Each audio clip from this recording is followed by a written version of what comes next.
The following is a presentation of the Belly Up Sports Media Network.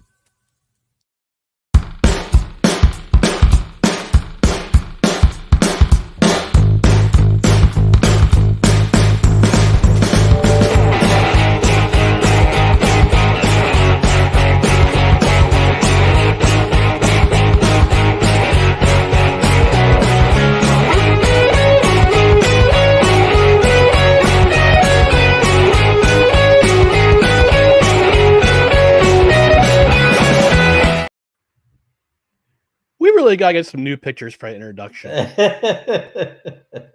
I'm about 60 pounds lighter, and you've definitely I look older. You've gotten better looking. Oh, thanks. Oh yeah. The Macho Man agrees. Absolutely. Well, folks, welcome to No Credentials Required, where you don't need a press pass to talk sports. We are presented by Belly Up Sports in association with Gozilla Media. My name's Ryan McCarthy. I'm one of the hosts of the show, and to my right is a man who was in it to win it on Saturday at the Saratoga Beer Summit. We got Dustin Henry. Dustin, what's going on tonight?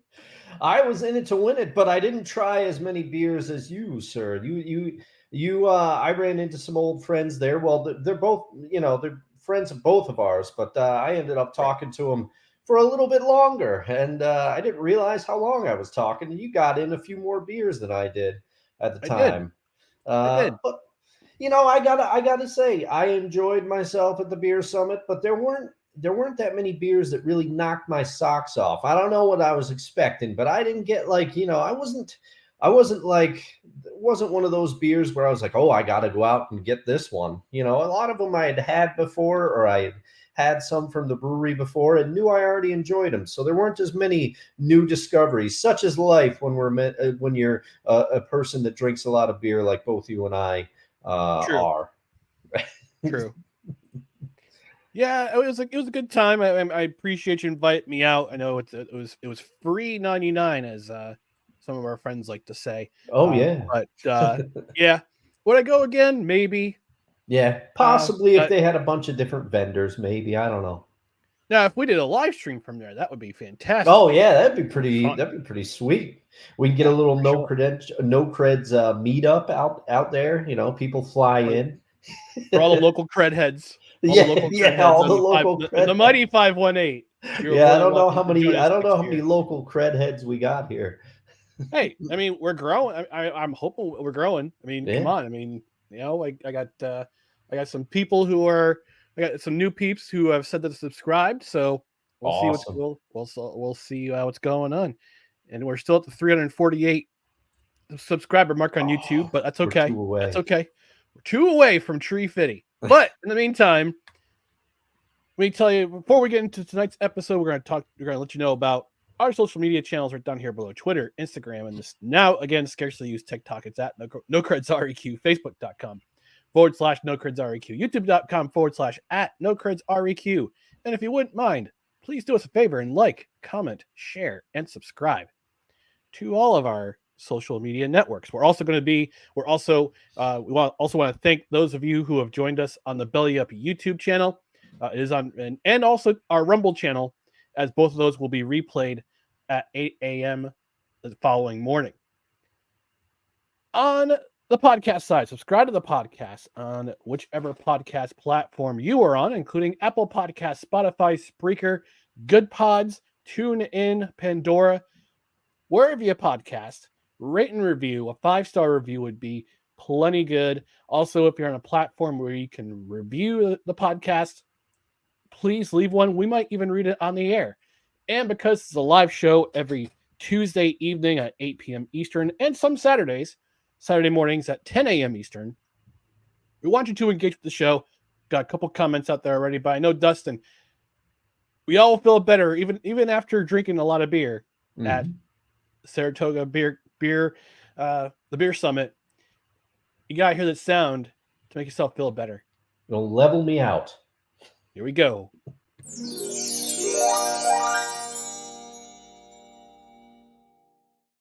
That's right, folks. Engage with the show. We want your comments. We've already got a couple of comments already from Dr. Lady Esquire, who says sports ball, and our old friend Staniel Smooth from the Time to BS Ah, with Staniel Smooth podcast says, "Hear me out. Chicken roll, bacon, egg, and cheese." I would try that. Cinnamon roll, bacon, egg, and cheese. I'm all over that. You hold the cheese and we'll talk, Staniel. Hold the cheese and we'll talk. I'm with you, Staniel. Maybe it's because we're both Seahawks fans, but I like what you're putting down there. A little savory, little sweet. I like the combo. I like it. Now, do you put the icing on both sides, or do you have the icing just on the top one? Could be a messy sandwich. These are the questions. See, now you got me engaged now. See how these comments work? Do you want to listen to debates about a pork roll that I had never heard about and I didn't realize was a thing outside of New Jersey? Is it Taylor ham? Is it pork? Is it pork roll? We're going to find out. Oh, he also says his girlfriend's a baker. She liked that idea. Hey, look, if you talk to a baker who says, yeah, it's a great idea, go with it, man. Go with it. And by the way, coming soon, a No Kitchen Required food review. We're going to do a review of regional foods from around the Northeast. So Taylor ham. Yes, I said Taylor ham, Jersey G. Live with it. I think we got to come up with a list of regional foods that we got to try. So yeah, we'll figure it out for our YouTube channel. We'll figure it out. But now we're going to get into the meat and potatoes. Meat and potatoes of tonight's episode. We're going to talk about the first topic: storming the court. And there have been a couple instances this year in college basketball. Again, neither Dustin or I really follow college basketball that much, but this has become the topic du jour in the world of college basketball. We had an incident last weekend where a Duke basketball player went on social media, actually almost got into a fight with a Wake Forest fan after Wake Forest beat Duke, and the fans stormed the court. And the fans stormed the court. Player got run into, I forgot who it was, Philip Kowski, I think his name is. He got run into by a Wake Forest fan. We had a similar incident last month when Caitlin Clark got run into and, well, looked like she knocked over an Ohio State basketball fan, but it looked like the Ohio State fan flopped like LeBron James. But it begs the question. Yeah, I've heard different talk shows talk about it. Heard my guys, Levac guys, talk about it yesterday on their program. Great show. Go check it out. 3 to 5 Eastern on Fox Sports 980. Great show. I would have to wonder, Dustin, and I want to get your opinion on this. And again, we're both of us, neither of us really follow college basketball. I wish I'd gotten Subi from Theater and College Sports. He's our college theater and college sports, college hoops, excuse me. He's our local. He's our expert on all things college basketball on Belly Up Sports. Check out his podcast. Again, it's called Theater and College Hoops. Really would have liked to get his opinion, but Dustin, I want to get your opinion. We've had these incidents that happen over this year. Should storming the court be banned, or do we need to review or reform how storming the court is done when it comes to the fans in college basketball? I mean, I'm of two minds about it, right? Because I almost want to lean more towards keeping it in place, but reforming some things, using some common sense. Allow the players to get off the court. You know, that would be my first thing, because you don't want anything to happen, because this is all it's going to take in today's society. It's going to be that someone is going to get seriously injured from this, and then it will be thoroughly examined, because I don't want to take away the jubilation. It's part of college sports. It's always been a thing, and it's something that does happen. But at the same time, I mean, think back. We all remember that image of the gentleman running beside Hank Aaron when he hit his record-breaking home run, right? Everybody remembers that, and they're going, "Oh, what a great thing." They're very lucky that happened in the 70s, if my memory is correct, and didn't break bad, you know, because then we had some disturbing incidences where I think a father and son went on the field a few years ago, I think at a Royals game, and attacked somebody. It was, you know, we've had some incidences in other sports. Everybody remembers, at least I do, and I know you do, Ryan. Monica Seles, that was a terrifying. Ooh, that was a scary moment. Yeah. Where a fan got on the court and or a person, I don't know if they were a fan. It was the guy was legit stalking her. Oh, okay. It And was a stalker. went to one of her matches and somehow managed to elude security. I mean, this is the 90s when security was a lot looser. Yeah. But he jumps down, he stabs her right between the shoulders. Yeah.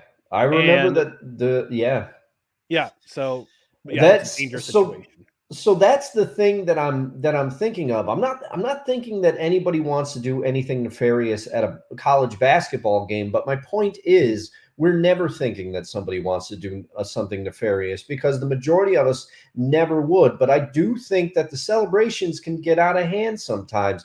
So I'm of the mind of keeping it, but regulating it. Have a certain time period where you allow the players and coaches to get off the court, get to the sidelines, get to the locker room, wherever they want to go. Then let the fans go crazy. Let them celebrate because the fans, they realize what they're signing up for. When they storm the court, if something happens to them, I think they understand there's a modicum of risk in doing so. But I also go to the celebrations where the goalposts get ripped down in football. That could go really badly, Yeah. So I think there is room for some reform. But what about you, Ryan? Yeah, I mean, we've talked about how in pro sports, I remember seeing footage of Chris after the 1976 ALCS when Chris Chambliss hit that infamous home run that sent the Yankees to the World Series for the first time in, I think, 13 years. Chris Chambliss hit that memorable home run, and the fans stormed the field. Same thing happened with the New York Mets in 1986 after they won it wasn't the World Series. It was when they clinched the division. The fans stormed the field, taking out chunks of field because it was the first time since 1969 that they had won a division title. Yeah.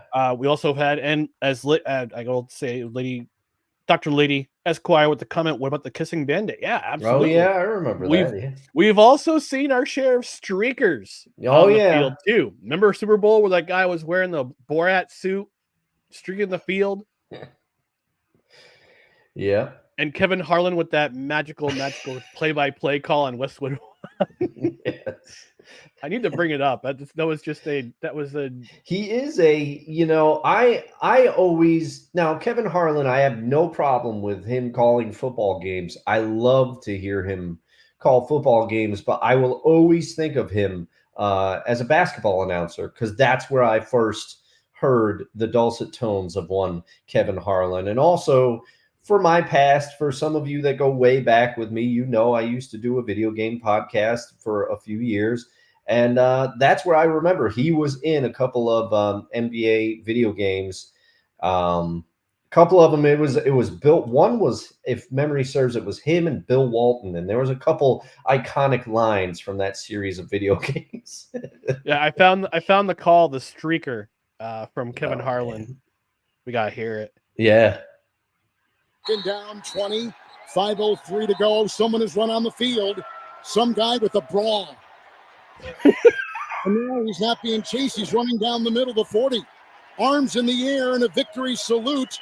He's pulling down his pants. Put up your pants, my man. Pull up those pants. 30. He breaks a tackle from a security guard. The 20 down the middle. 10, the 5. He slides at the 1, and they converge on him at the goal line. Oh, man. Pull up your pants. Take off the bra and be a man. And the players with hands on hips at the other end of the field are looking at him and shaking their head and saying, why, oh, why is this taking place in a Super Bowl? But at that time, it's 31-9. The game's pretty much over. Yeah. Not complete. The Buccaneers were dominating the Chiefs at that point. It was a blowout. And yeah, great opportune time to go and do such a thing. But let's go back. Let's go back to the original topic, the store in the court. Yeah, I think there should be there should be measures taken by security at those arenas. So, and yeah, you don't want someone's best player to get hurt because somebody got stomped on during a post-game celebration because of your university's enthusiasm. You also don't want your best player to get hurt because of a court storm celebration. Yeah. So I think what you need to do, Dustin, and I think you alluded it to pretty well. Take those measurements. Take the time to cordon off the students with rope. Make sure that both teams get a chance to exit the to their respective locker rooms and get off the court as soon as possible. And after that, let them go. Let them storm the court then, because you don't want a situation where it could be where it could affect the outcome of the game.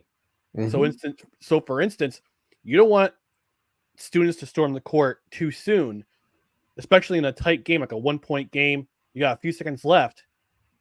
And what if a couple students just happen to run the court? That's a technical foul. That's 2 free throws.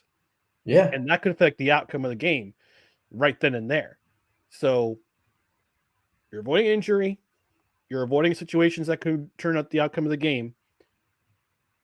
I think it would just be best to, it'd just be a great idea. It would just be best to just reform court storming. Let students celebrate. It's their school. Eventually one day they're going to tell their grandkids the story about how they had the great upset. They saw the great upset of their team live in person, and they're going crazy. The kids go crazy. It's a great story to tell, but in reverse, it could be one of the worst things that happens to your program.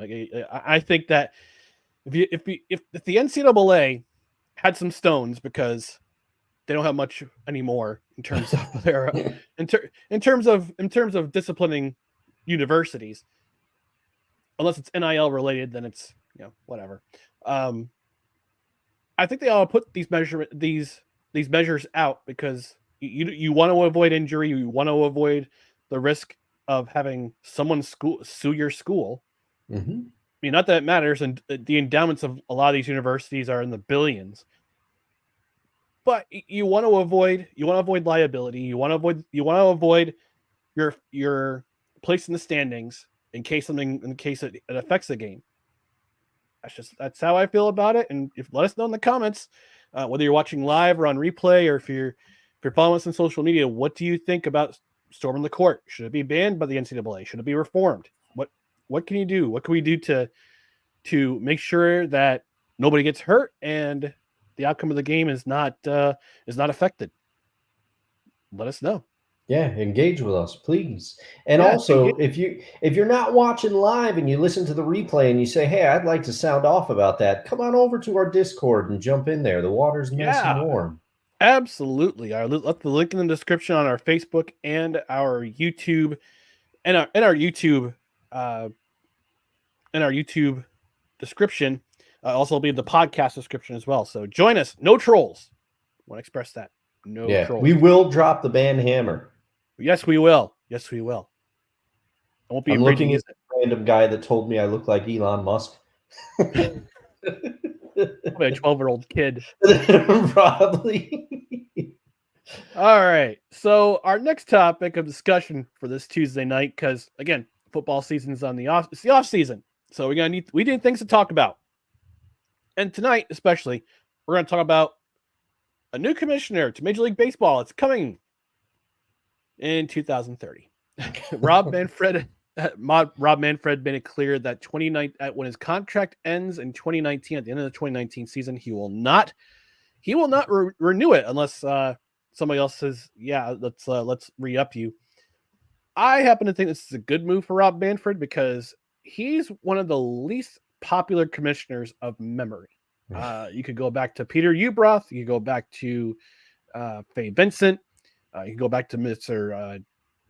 Giamatti, Vincent Giamatti, who unfortunately passed away during his during his tenure as Major League Baseball commissioner. It was right before Faye Vincent took over and banned Pete Rose from baseball forever because of his transgressions.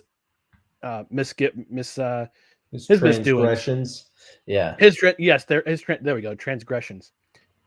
So here and now, I kind of alluded to it on the Corner Booth podcast on Thursday for their pregame. I kind of alluded to it yesterday on Snowman in the Morning. It's on the YouTube channel. I was on his program yesterday morning.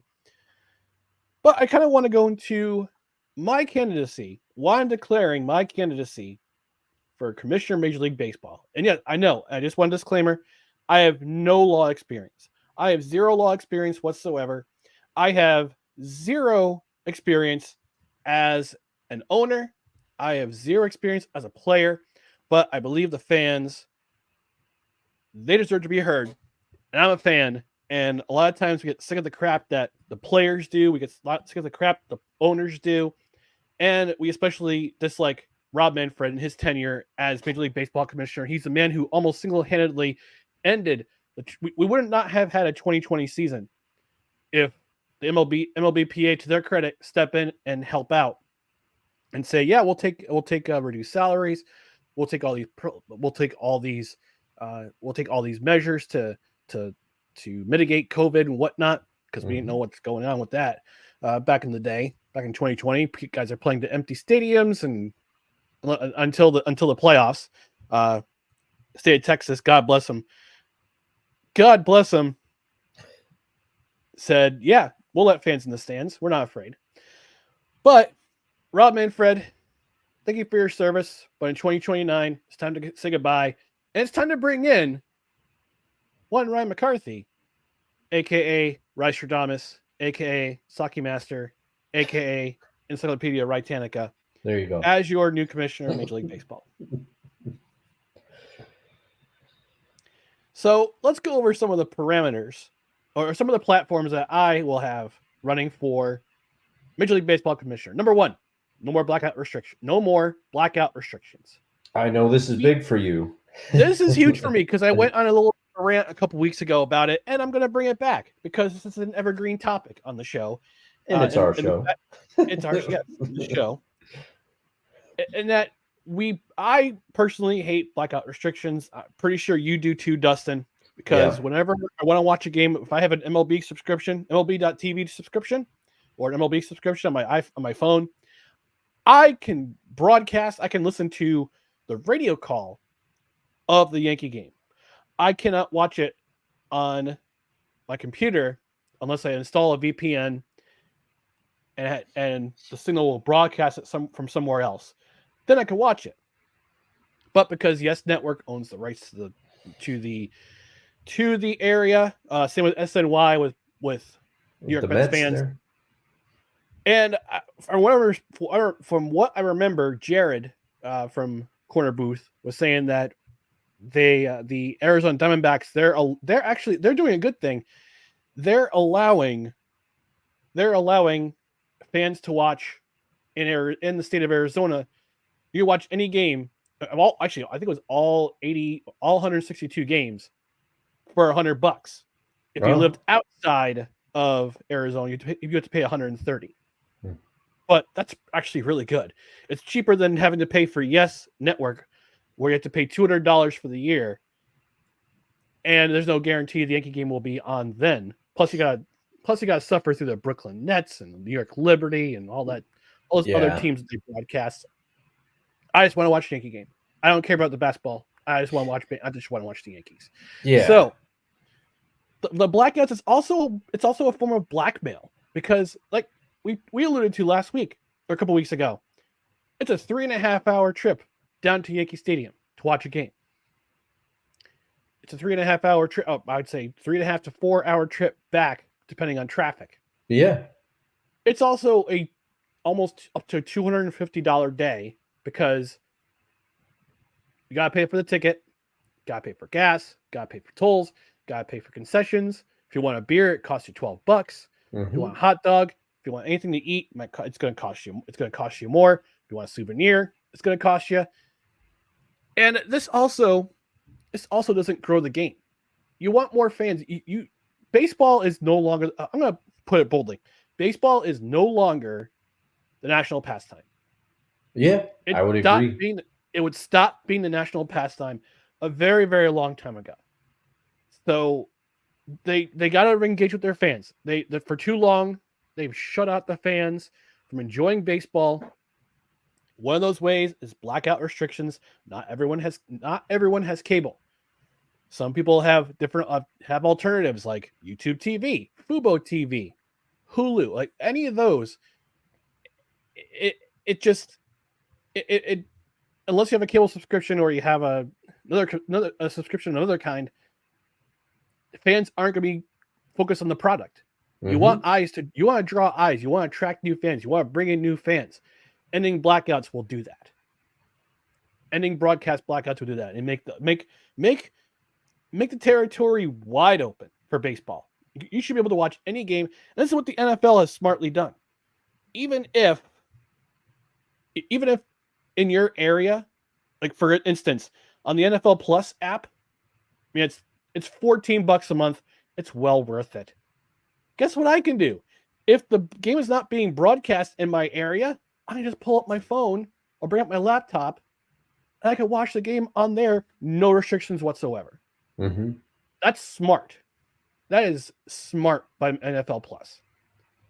And that's the reason why more people are getting their eyes fixed on the NFL. That's why the NFL matters even into the off season. Even the off season is exciting. Oh yeah. It's not like that anymore for Major League Baseball. My second format is that I would reform, and I don't know if I have a right to do that. I don't know if I have the authority to do this, but if I do, I want to put my input into them. I want to reform the voting system for the Baseball Writers Association of America and how they bring in folks in the Hall of Fame, the Baseball Hall of Fame. Because we talked about this last week, Dustin. We left the show with this. Don Mattingly. It is a damn shame he is not in the Baseball Hall of Fame. His first year of eligibility was 2001. His final year of eligibility is in 2015. Now, he could be inducted as a manager, but he hasn't had a really stellar career as a manager. Yeah. Dr. Lady Esquire, you might agree with me there. He's being a Dodgers manager for a minute. Mm-hmm. There needs to be reforms. Now, say for instance, if you're a baseball writer, you earned the privilege to vote in players for the Hall of Fame. You get 10 years, and then you're on a moratorium for 2 years, because so many of these baseball writers hold grudges against some of these players. Now, I'll say it. I'll strike some controversy here. Barry Bonds deserves to be in the Hall of Fame. He does. Mark McGwire deserves to be in the Hall of Fame. Mm-hmm. Roger Clemens deserves to be in the Hall of Fame. Sammy Sosa deserves to be in the Hall of Fame. Rafael Palmeiro, Ivan Rodriguez, Andy Pettitte. All these guys. I believe the correct pronunciation of Palmeiro is actually Palmieri, and he was getting his 200th hit. I'm sorry. I had to bring that up. That House committee or whatever it was, that was the dumbest thing. Committee on steroids, which is a waste. What's a waste of time and a waste of resources of our waste and a waste of money. Yeah. So anyway, as I was before I got off topic, they and Pete Rose with his gambling, and they should be in the Hall of Fame. You say, oh, they cheated, they took steroids, blah blah blah. Steroids didn't hit those home runs.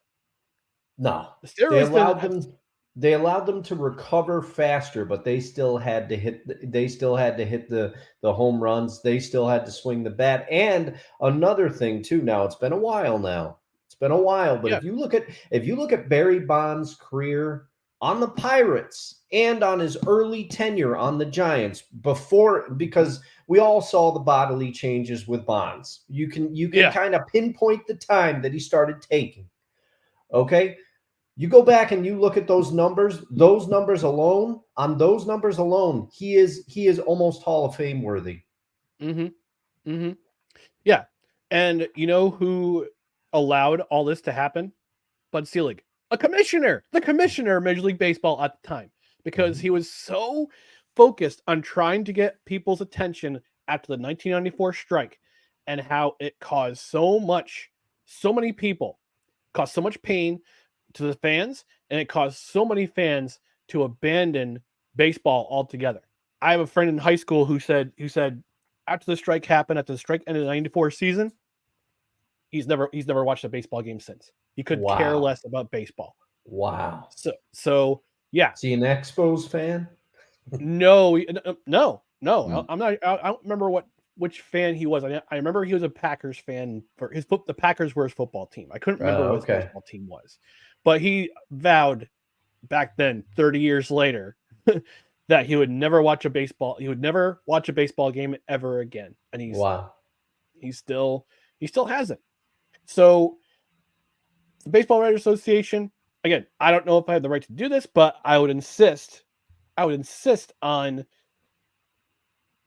making some rules, making some changes to the voting, to how the voting is structured, because 15 seasons of eligibility, I'm sorry, it's I wouldn't say it's not too many, but it's too few.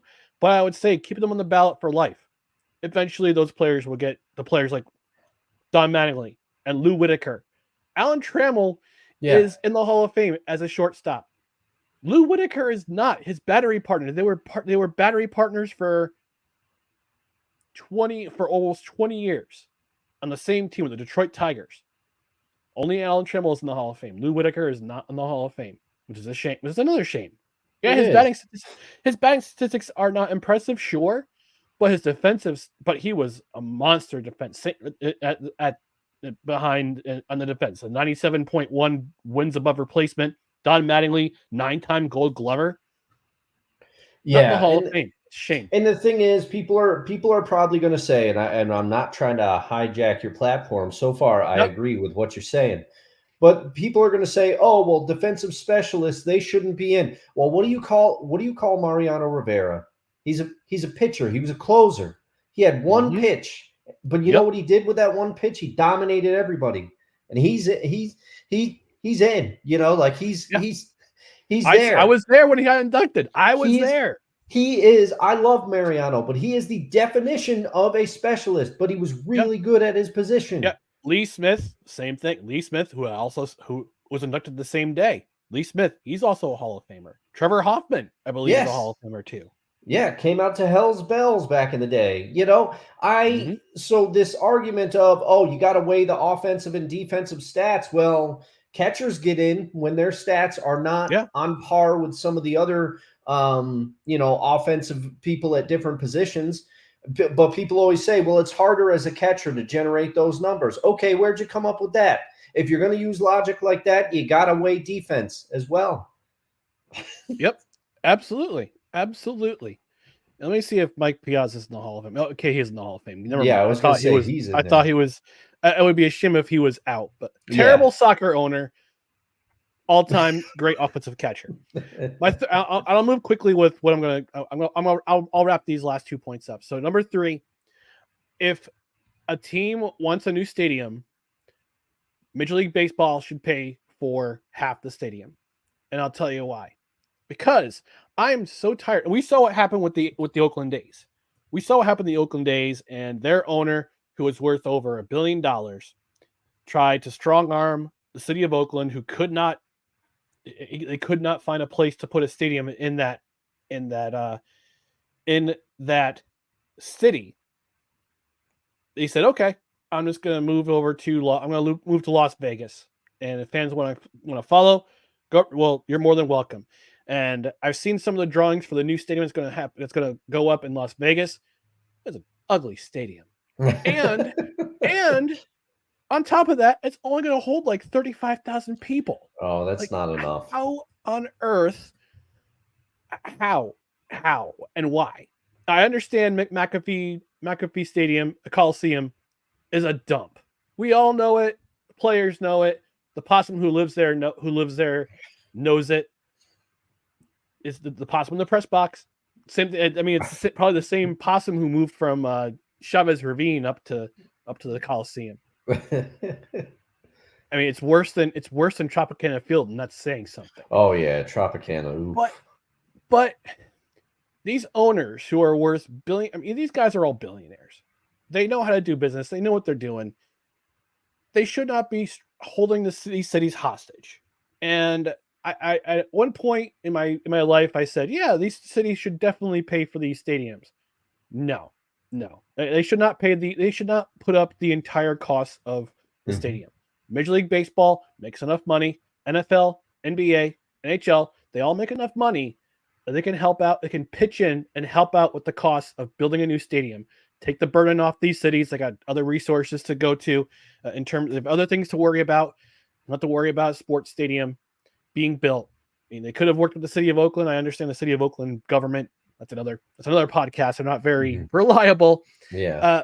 But Major League Baseball, the teams that are in those they're in those areas, they should not be holding these cities hostage.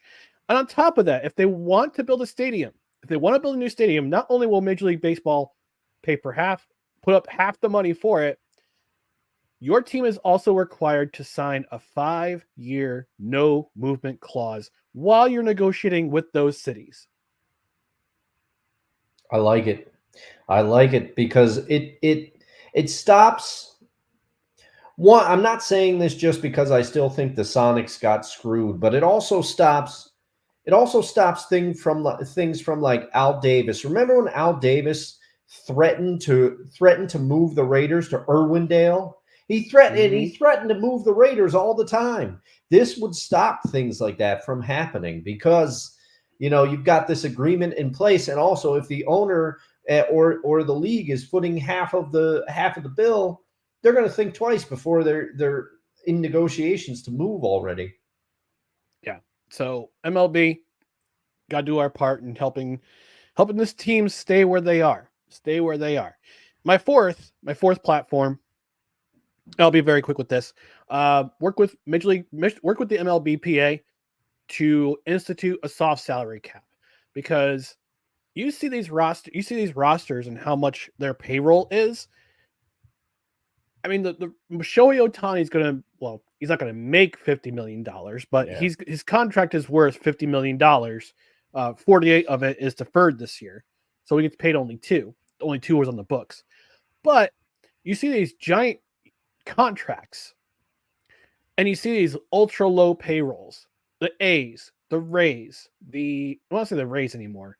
I'd say the A's. The Rays, I think, are somewhere in the middle for payroll, because they paid Randy Arozarena all that money. I can't remember which player they that sounds about right. Money to.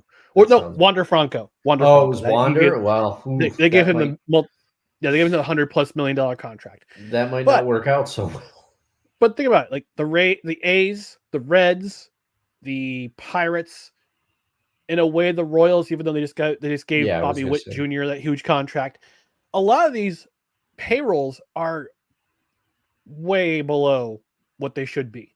So we got to institute a soft salary cap, where you have your seal, like the NHL, you are required to spend this much money on salaries per year. And not only that, you could institute like in the NBA, they had the Larry Bird exception, where the team can pay, I think, 3 players a maximum amount for contract, and the rest of the players don't make as much money, but they're instituting the salary cap. But 3 contracts don't have to count against the salary cap, which players can earn as much as they want. And you can also institute a supermax contract, where the team that you're playing on can offer the maximum amount of money for a 5-year contract, and they get to keep players where they are. I understand people always saying, "Oh, the Yankees, all they do is buy their players. The Dodgers buy their players. This and that, another thing." Okay, we can stop that behavior if we have a soft salary cap, where you can pay certain players a maximum amount of money, as much money as you can, It won't count against the salary cap, but you have to have a salary cap floor. You have to have a floor where you have to meet a certain amount on the payroll. So those are my 4 platforms for becoming commissioner of the Major League Baseball. Again, we got some comments. We got lots of comments from Dr. Lady. She's got a lot of comments. A lot to say. And I was going to say, baseball fan. I was going to say, I think you have some competition. And Ryan, I like your platform, but I know Dr. Lady, she was talking in the Discord about some of the changes she would make, and I would like to put it out there right now. I am the swing vote. I'm undecided, Dr. Lady. So if you want, Dr. Lady, you put your bullet points in the Discord, and we'll have you and Ryan can have like a debate. And I like having this power. I'll throw my support to whichever candidate speaks to me. I may have to bring it. I may have to do a 10 good minutes with her and her alone. Yeah, I would say that would be a good segment. She says, Dustin, I have cookies. Well, that's but I got chili. I got chili, sweetie. All right, there. Your move. All right, let's check the comments before we go to commercial break. Let's check the comments. Staying Smooth on Twitter. He says chopped cheese got to be on that list. I think we're talking when we were talking about the regional foods. Oh yeah, no required. He says chopped cheese got to be on that list. If you're still watching, Stan, let us know what chopped cheese is. I don't know what that is. We have to do some real-time research. Yeah, I mean, we got to do Italian beef too, or Chicago beef, Chicago style Italian beef. There's lots of things we can do. Oh, it's a sandwich. The chopped cheese, also known as the chopped cheese, is a type of sandwich originating from New York City. Okay. All right. So we got apparently get a sandwich named chopped cheese. All right. Dr. Lady saying, we remember Hank airing from the footage. Yep, absolutely. Yeah. She said the commentary is worth the streaking. She also says, I humbly accept the position of Major League Baseball commissioner. Wise All Hefe checking in. He says, hello, gentlemen. And of course, we have to play. Cue that man's music. Cue that man's music. Hit my music. The following is a public service announcement from Wise El Jefe. Boston. This has been a public service announcement from Wise El Jefe. Thank you, Wise, for checking in. Oh, let's see. All right, so Dr. Lady says her first act as commissioner, unban Pete Rose. Yeah. Yep. I don't like him as a person personally, but on his baseball merits, he's in there. Yep, absolutely. She says, I have experience as a lawyer and a fan and a former employee of a baseball team. Uh-oh, Ryan. She's making a compelling case. The swing vote here. I have a microphone, Dr. Lady, and you will listen to every word I have to say. Wonka is saying, checking in. He says, I love you guys, but if I want to run across the field or court naked, that is my right. I thought this was America. Great to see you, Wonko. This is America. Oh man, she's got a lot of comments in here. We may have to go through these in a different chat. Actually, also Wonka the Saint says Pete Rose is an all-time great. He still eats chili on spaghetti. I believe he's referring to Skyline Chili in Cincinnati. Mm-hmm. That looks different. I'll try it. I'll get through some of these comments from Dr. Lady. She says the people just want baseball. Yeah. She says ending blackouts and make going to the game more exciting. Absolutely. That's for sure. I would also say have more day games. You got to get younger kids the opportunity to get out to the ballpark or watch it on TV. A lot of these younger kids are in bed by the time the games end. Yeah.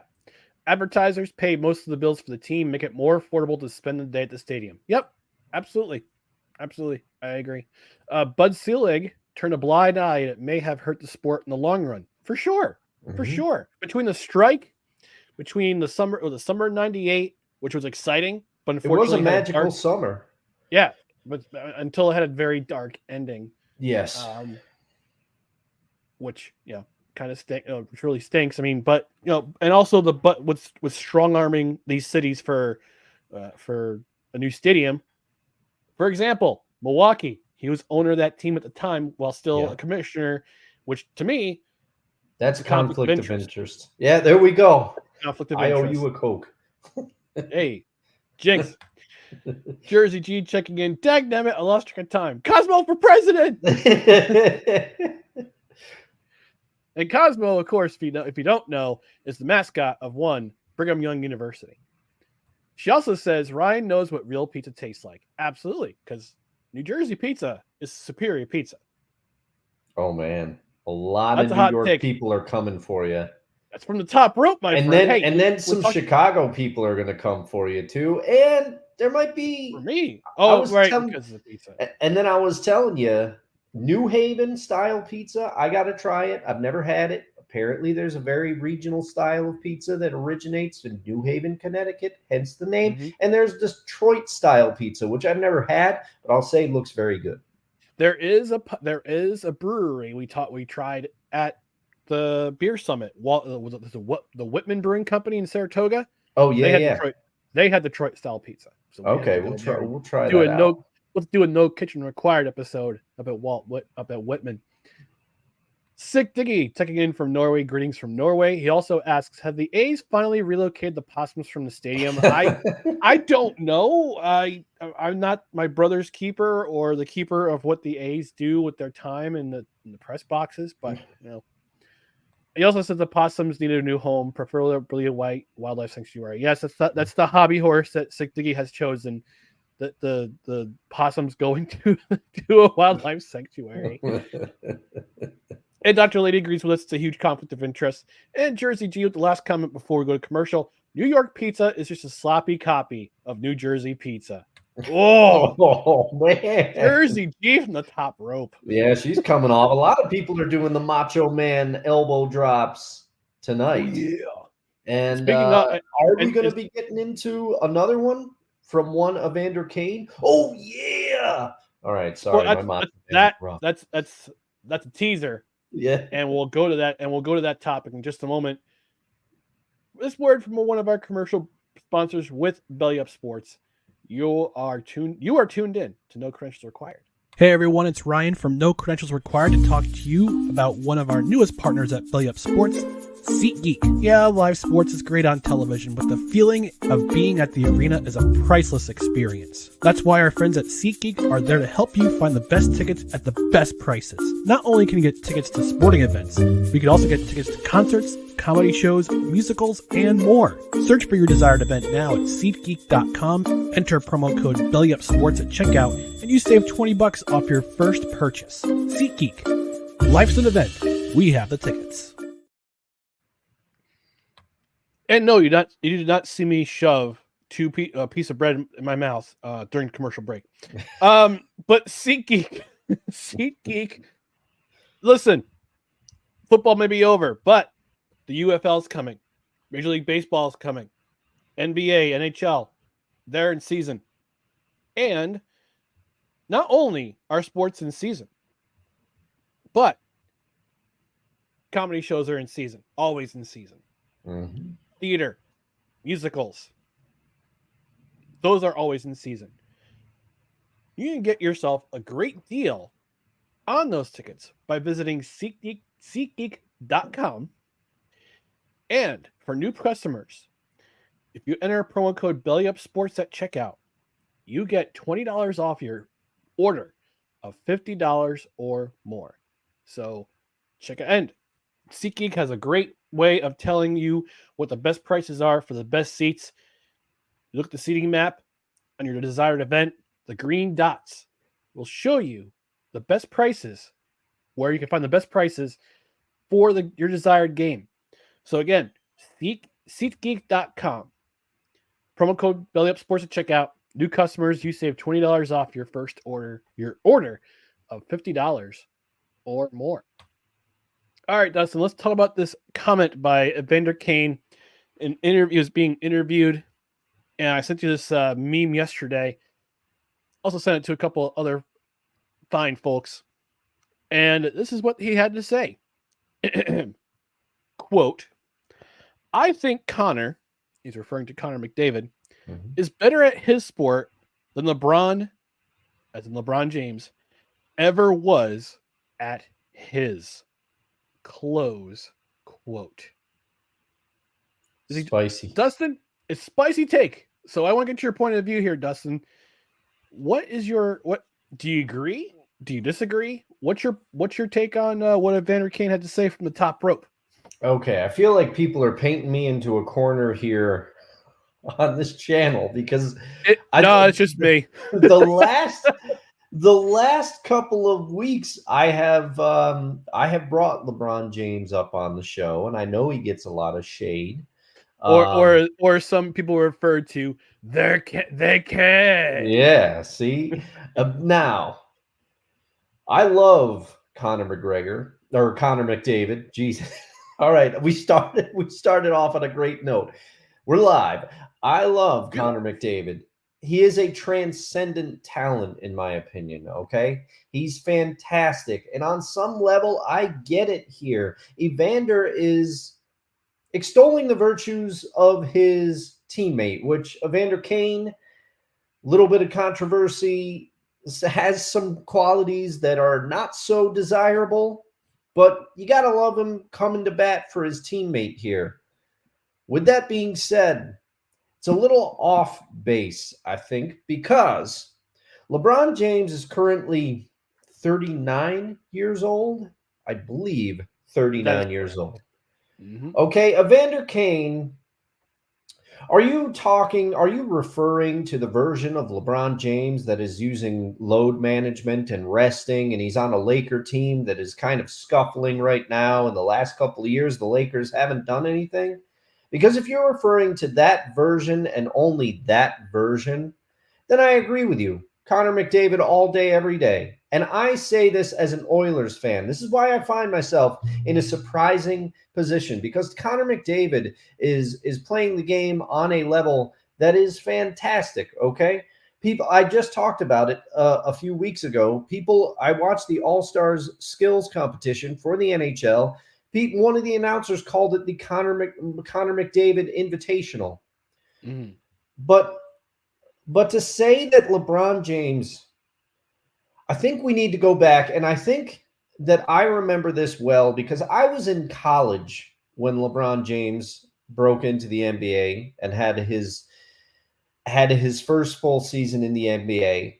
And I was also in college when we were cutting to LeBron James high school games, okay?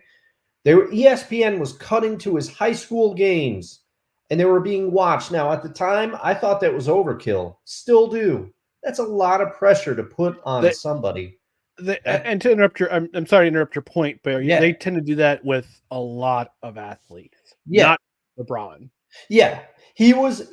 I would say it shifted more once they did it with LeBron. But LeBron was like the one, because I don't remember any footage of Kobe's high school games, Kevin Garnett's high school games. I don't remember that. And to me, in my mind, yes, they do it with more athletes now. I mean, we're going to be seeing footage of Arch Manning. I'm surprised we haven't already seen footage of Arch Manning's high school games. You know, I thought that would happen. I remember they were showing footage of Jimmy Clausen. I remember seeing him, some of his high school stuff. But I feel like LeBron was kind of like, it opened the gates. It opened the gates a little bit. And I bring up Kobe and I bring up Kevin Garnett because both of those players, huge talents, okay? Huge talents. But they had their growing pains shifting to the NBA. Mm-hmm. LeBron James was the first player in recent memory, to me, someone can correct me if I'm wrong, to make the jump from high school directly to the NBA almost as seamlessly as possible. Now, LeBron James got a lot of flack early in his career for not wanting to take the big shot, for looking to be more like Magic Johnson and less of a Kobe Bryant, less of a Michael Jordan, less of that killer instinct. But as far as athletic ability, you cannot argue with the younger version of LeBron James. He single-handedly dragged the corpse of a Cavs team to the finals against the San Antonio Spurs. They got swept, but he got them there, okay? Mm-hmm. The talent that he had around him, there was no talent around him on those early Cavs teams. I mean, go back and look at the roster. You're going to tell me Larry Hughes was a crusher? I never thought I'd be in this position because it sounds like I'm besmirching Connor McDavid, and I am not doing that. But in my opinion, it is much too early. Connor's still into his career. Connor, correct me if I'm wrong, but Connor was drafted when he's 18 years old. He's got career left. Okay. LeBron is at the twilight of his career. And let's add, load management be damned. I couldn't go out there at 39 years old and do what he is still doing. I think Evander Kane is a little out of pocket with this one. I think he's discounting a majority of LeBron's career. And he's trying to pump his teammate up, but I think he's a little out of pocket with this take. And it's making me sound like I'm a huge LeBron James fan. I have some issues with LeBron, but I also think the fact that some people argue like he is not one of the greatest players that we've seen is ridiculous. I mean, you can't argue. He made the jump better than anybody else. I would argue Kevin Garnett might have also done it. Well, he opened the door. He was the first one to really do it and make people realize it was possible. But his if I remember his first year in the NBA, he struggled a little bit. Now I would have to go back and look, and I could have some bias, but I remember because I'll admit it, I was straight up. I was a LeBron hater when I was like, why are we getting these high school games shoved down our throat? He's just destroying kids. Like some of the kids that LeBron played in his high school run, I get where he went, but I was like, that kid looks 13 and LeBron looks full grown man and he's dominating the kid. So that kid may have been 13. Yeah, but I'm like, what's the big deal? But then once he hit the NBA, I was like, I gotta shut up. He is ready. He has made the jump. Now the whole argument about, oh, we should put LeBron James at tight end and see what he could do in the NFL, that's disrespectful. That's disrespectful to NFL players. LeBron may be a hell of an athlete, but to say that he could seamlessly jump to the NFL and play tight end, ridiculous. I've never agreed with that argument. So many people say it. Yes, LeBron had a big body. Yes, he has an athletic ability. And yes, at 18 years old, he looked like a full-grown man.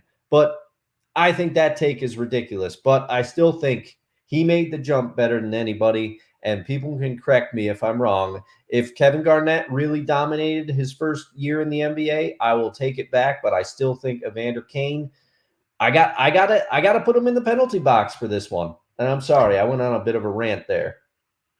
That's okay.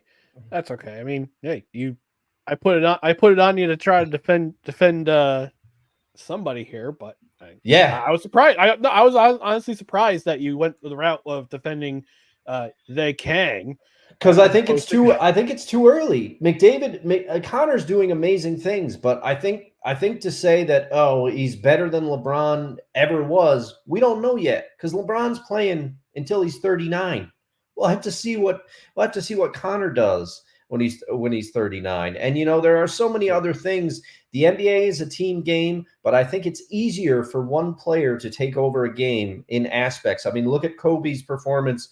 In everybody, I think it was 2006, everybody said he shot the ball too much. And then he went out and he dropped what was it, 82 on the Raptors? Something like that. I can't remember. But to me, basketball is slightly easier for one player to take over a game. The hockey is largely dependent on factors outside of Connor's control: goaltending, defense, the other players on your line, the shifts. There's a lot more factors, in my opinion. Yeah, and what's going to be interesting is that I'm just trying to look up his first championship. LeBron James, when in 2012, won his first NBA championship. That was with the Miami Heat. Yep. Guess how old he was? All right, let's see. I'm going to guess that LeBron was 25. He was 27. Okay. And guess how old Connor McDavid currently is? Connor McDavid 27 already? Exactly. That would have thrown me. I still view Connor as young because compared to me, he is, but I guess I forget how long. See, this makes me even more worried that my Oilers are already squandering his prime years. Well, that's the thing too. Is I mean, Yeah. so many people were. I thought about this a couple of years ago. I said there's going to be a breaking point at some point because LeBron James reached his breaking point when he was with all those years with the Cleveland Cavaliers. Yeah. This for the first 8 seasons of his career. He was in Cleveland. He got to the NBA Finals a couple times. Decided I can't win with this team. I'm going to go to Miami. I'm going to join a couple of my buddies, being Dwayne Wade and Chris Bosh. We're going to Miami. We're going to be the Kings in the NBA. He got his first title in his, I believe it was the second season in Miami when he was 27 years old. I'm surprised Connor McDavid hasn't reached that point, at least publicly. Yeah. He hasn't reached that point. Yeah, because but the furthest he's 26. Go ahead. The furthest my beloved Oilers have gotten with him on the roster is that Western Conference Final. And as far as I know, they got swept by Colorado. Yeah. Yeah. I mean, they got beat in the semifinal last year to the eventual champion, Vegas Golden Knights. Now, I mean, Evander Kane, he's entitled to his opinion, of course. Every athlete is. I don't know if he was a Michael Jordan fan growing up. I mean, I was a Michael Jordan fan growing up, and to me, the comparison is. I mean, I'm always going to say Michael Jordan was the greatest of all time. Always going to say it. I'm always going to say it. I would say LeBron has similar parallels to what Michael Jordan has done. He and some people would say, "Oh, he's going to surpass Jordan. He's going to get all these titles. He's going to win all these titles. He's going to do all these things." No, his time's running out. He's been to 10 NBA Finals. He's only won 4 of them. Jordan was 6 for 6 in NBA Finals. Robert Horry, who deserves to be in the Basketball Hall of Fame. Big shot Bob. Yeah. Big shot Bob was 7-0 in NBA Finals. Won 2 titles with Houston, won 3 with the Los Angeles Lakers, then won 2 more with the San Antonio Spurs, which of course breaks the hearts of Rockets fans everywhere. But hey, if you're called to go somewhere and you're going to contribute to their team, you got to do it. I mean, I'm neutral on this subject because, Connor McDavid right now is the greatest hockey player on the face of the planet. Absolutely, positively, hands down, the greatest on the planet. No argument there. But like you said, Dustin, you're comparing the front 9 of Connor McDavid's career to what seems to be the back 9 of LeBron James's career. And I think it's a little unfair of comparison, maybe right now, but talk to the average person. They'll tell you who LeBron James is. If you mention the name Connor McDavid, they'll be like, "Oh, who's that guy?" Yeah. Because not enough people watch hockey, even though, and we talk about it, ESPN, certain athletes, they elevate over others. They're doing that with Connor McDavid. When you see the advertisements for ESPN Plus, guess who's on there because they have a contract for hockey with the NHL? Connor McDavid. Yeah. At least in hockey circles, he's the most well-known He's the most well-known player. So, I think, like you said, Dustin, the comparison's a little bit unfair. I just saw that one part of the quote. I didn't catch the entirety of the context of the quote. Yeah, I'll have to look it up right now. And Evander Kane. Yeah, this is terrible for me because it's going to come off like I'm an Oilers fan, besmirching Connor McDavid, and that is not the case. But I just think, because let's not forget either how many consecutive. Now I don't know the number off the top of my head, but LeBron went to consecutive NBA Finals. Like you said, he didn't win them all. Obviously, he didn't come close. But you can hate his run on the Heat all you want.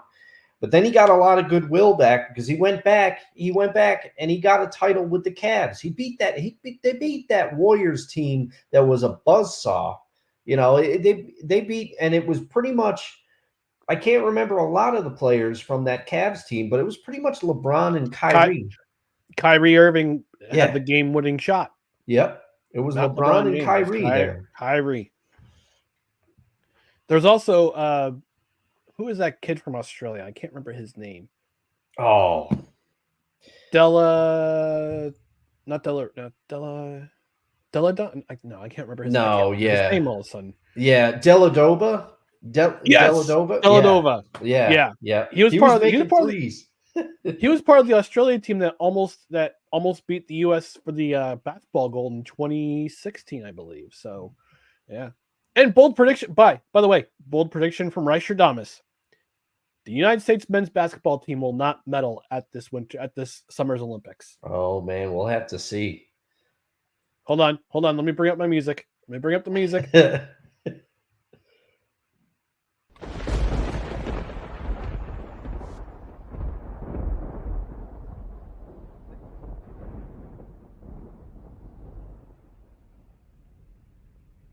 Yep. There's your bold prediction for the Olympics. All right. One last thing. We'll go quick with this topic, but we were kind of discussing it via text message. Chicago Bears and their quarterback decision. They own the number 1 pick in this April's draft. They also have a former number 1 pick currently on their roster. He's been much maligned. Mm-hmm. His name is Justin Fields. I would say that most Chicago Bears fans are kind of. I'm not going to say they're on the fence, but most of them want him out. They want to see another quarterback come in and be under Matt Eberflus's tutelage. And it wasn't, well, yeah, I mean, that's saying much. That's saying a lot. But I guess Ryan Pace, the GM, had something to say. I know you sent me the Instagram story from Adam Schefter, the video, what he had to say about the situation. He's pretty much said, yeah, I'm going to come to the decision. It's going to be pretty soon. Just watch out. Mm-hmm. Now, Caleb Williams, USC quarterback, projected to go number 1 in the draft. I don't know if he will be. I see a lot of flaws in his game. I see a lot of flaws in his game, including his maturity level. There was that one memorable scene where after the USC lost to the University of Washington, him running to the jumping up into the stands and crying in his mom's arms. To me, that's kind of that says a little something about your character, but that's neither here nor there. We're not here to break down the draft because we don't really do that here in this program. We have some thoughts about the Chicago Bears quarterback situation. Dustin, I'm going to have you lead off. What would you do if you were in the shoes of one Ryan Pace, general manager of the team known as the Chicago Bears? The Bears. Bears. Well, what I would do is I think I'm inclined to hang on to Justin Fields and try to get a boatload of picks because there's going to be a team that wants Caleb Williams bad. We're going to try to get a baker's dozen of picks, if you know what I mean. Now, I just think, and this is no disrespect to Caleb Williams at all, but a lot of people have said, oh, he's one of the best quarterback prospects we've seen since Andrew Luck. Andrew Luck was the one that everybody was saying, oh, this guy is going to be great. Andrew Luck, in recent memory, is the one that everyone was universally saying, we need to suck for Luck. We need, like this, yep. like he's going to be great. He was the last one that I remember that lived up to the hype, really. And Andrew Luck, I think he could still be playing in today's NFL if he didn't kind of, he decided to walk away on his own terms because he said he wanted to be healthier when he was older. Andrew Luck, very smart man, but I think he could still. There are teams, I guarantee you, there are still teams that check in with him on the offseason and be like, Andrew, you want to come back? But anyway, or at least be accused of reaching out to him like Irsay did to the Washington Commanders last year. He went on full blast saying, I will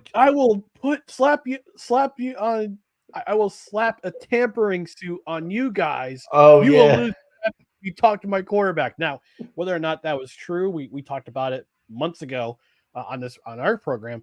Whether or not that's true, I don't really know. Yeah. But yeah, it's just interesting that you brought that up about teams inquiring about what Mr. Andrew Luck. Yeah, they want to test their luck to see if they can lure Andrew out of retirement. See what I did there. Now, I just think, though, the streets are littered with, oh, this is going to be the next great quarterback. All I have to do is bring up Ryan Leaf. Everybody remembers. Okay, no disrespect to Mr. Leaf. He's turned his life around. He now speaks about some of the mistakes he's made. I think last I knew he was coaching football, I think at his old high school, maybe. But he's kind of turned it around, become a motivational speaker. So hats off to him. But the NFL, he was a can't-miss prospect. Teams were wondering whether to draft him over Peyton Manning. I think people forget about that. And it didn't work out. Achilles Smith, the Bengals pinned their hopes to him. And I could go through the list. I mean, one, Jimmy Clausen that was mentioned. You know, a lot of people like I said, they were showing Jimmy Clausen's high school games, and they were saying he was going to be the next big guy. It's not a guarantee. Justin Fields, you at least know he has some talent, in my opinion.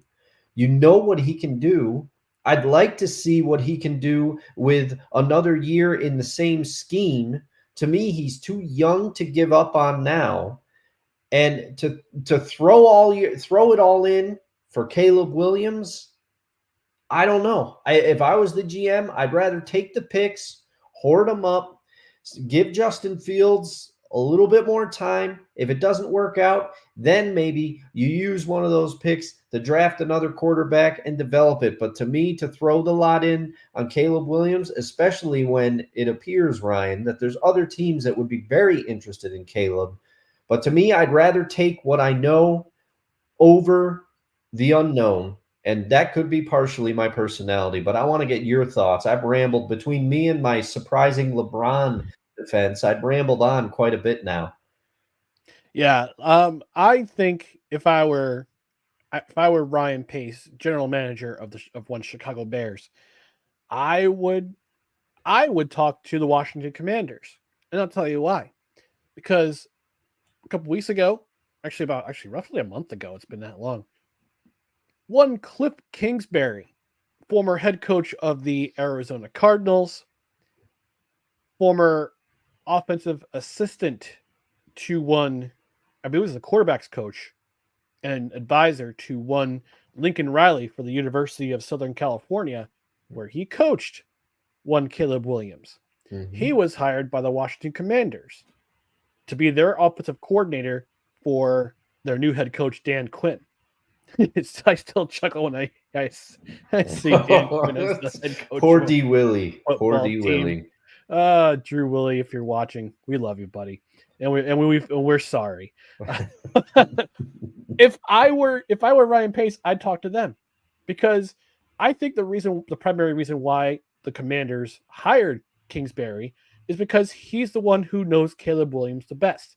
He knows how to get the most out of him. He knows what kind of things he needs to work on, whether it be footwork or other technical aspects of the game as a quarterback position. And I would see if Washington would not only swap picks, because they're second overall in the draft this year. Don't forget about that. Mm-hmm. I would talk to them and say, hey, let's make a deal. Let's swap picks. Let's swap draft positions. Let's see if we can get another number one for next year. Yeah. We'll offer you our pick at 1. Well, if you give your pick at 2 and another first rounder in 2025, and maybe a player who can help out immediately, like a running back, like a Gibson, or who's their other running back? I'm trying to remember. He was University of he got the running back. He was shot in the leg, correctly, and he recovered. He's been running pretty well. Oh, I had him. Why can't I remember his name? Brian Robinson Jr. Robinson. Okay, I knew the first name was Brian. Yeah, so I would say, hey, let's swap picks in the first round. Give us your first rounder for next year, and maybe a veteran running back like an Antonio Gibson who can help out, who we're going to bring in this year, and we'll exchange it for our pick this year, a second rounder in 2025, and another roster player, and see if and just get the conversation going, because I mean, Washington's, they brought in Cliff Kingsbury for a reason. Mm-hmm. And the Sam Howell, I love Sam Howell's heart. I don't really trust him because he makes chicken his primary mode of protein intake. So I can't really trust the quarterback who doesn't eat steak. But I just put a line out there saying, hey, if you want Caleb Williams, come and get him. Let's talk. Let's make a deal.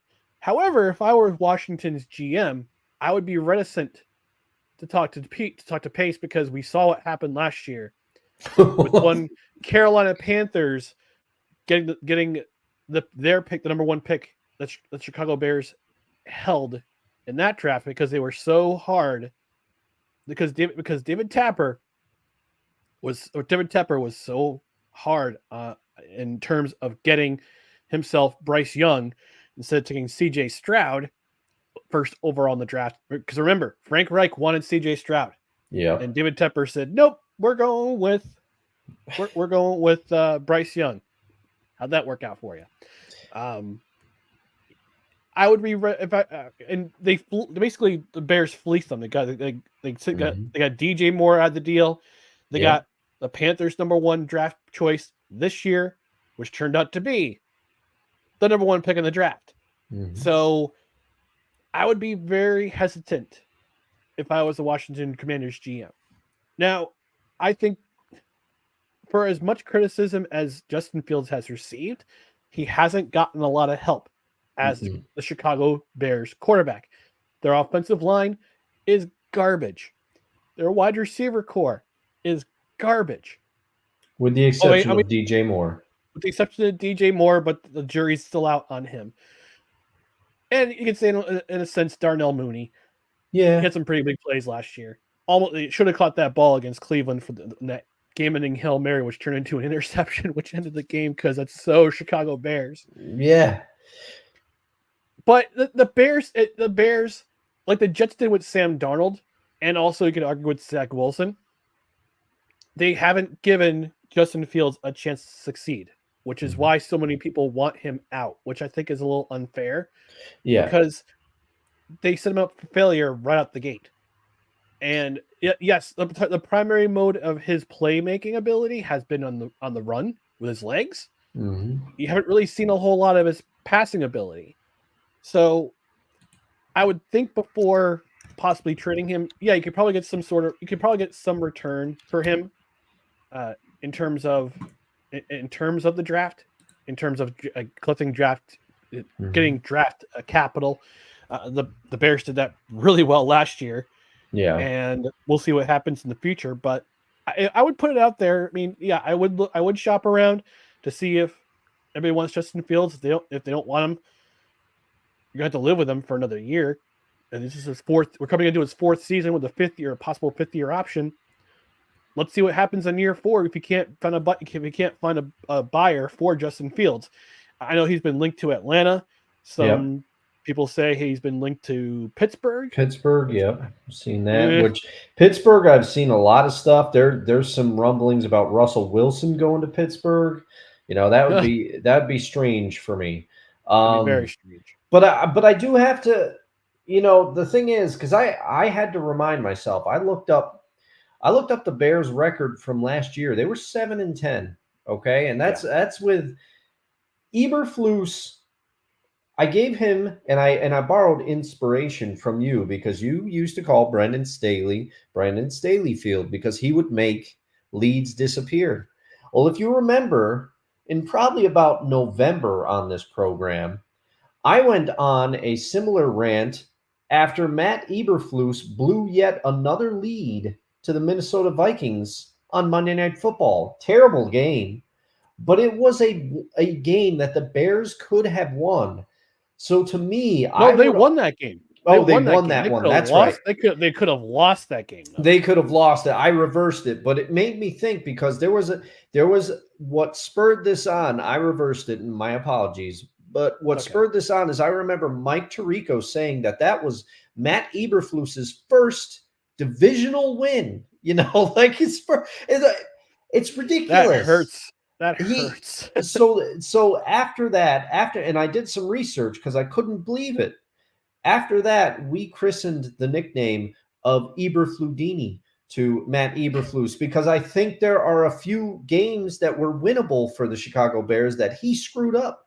So, you know, to me, you can't put it on Justin Fields. It's kind of like you said, it's not fair. And I'm trying to remember, this is really going back, but I believe Justin Fields missed significant time due to injury during one of his first seasons. So really, he hasn't had as much time as people think, and there's been turmoil at the head coach position on the Bears for a bit now. Yeah, he also missed time this season because I believe it was a broken thumb. Yeah, I think so. Broke his thumb or broke it. No, he broke his finger. That's right. He broke his finger on his throwing hand, so he missed some time there. But I don't know, the Bears. I think it all comes back to the McCloskey family, and how they've had their tentacles around this franchise since George Halas passed away, and they've won one Super Bowl in the Super Bowl era. They've been to two. They've won one, but it always seems like there's such a big gap in between Super Bowl appearances. And we all know the Bears are known for their defense, monsters of the Midway. They're known for their defense, and they played pretty decent defense this past year, but they can never seem to figure it out on offense. And fun fact for you, Dustin, do you know the Chicago Bears have never had a 4,000-yard passer? Oh, wow. No, I did not know that. Yeah, the closest who came to 4,000 yards for that franchise was Jay Cutler. Oh, okay, Jay Cutler. Because I was going to say, if you come out with the name Rex Grossman right now, I'm gonna be like out of my mind. Rexy. Or Kyle Orton, you know. But that's the thing to me. Justin Fields, while he may not, he's far from perfect, but to me, he is the known because correct me if I'm wrong, but if your hypothetical scenario of the Bears swapping picks with Washington, that would leave Chicago open to possibly, if Washington takes Caleb Williams number 1 overall, if I'm the Bears, I swing right in there. I grab Marvin Harrison Jr. at number 2. Yep, absolutely. That's what I would do. Yep, because I would give Justin Fields immediate help. Yep, immediate help, and that's because he needs a number 1 receiver. He doesn't really have one. DJ Moore is a good receiver, but he's not wide receiver 1 material. I think he's a wide receiver 2. He's better as a wide receiver 2. He's supporting, in my mind, he's supporting cast. And Marvin Harrison Jr. would make Justin Fields a way better receiver, a way better quarterback than what you're seeing right now.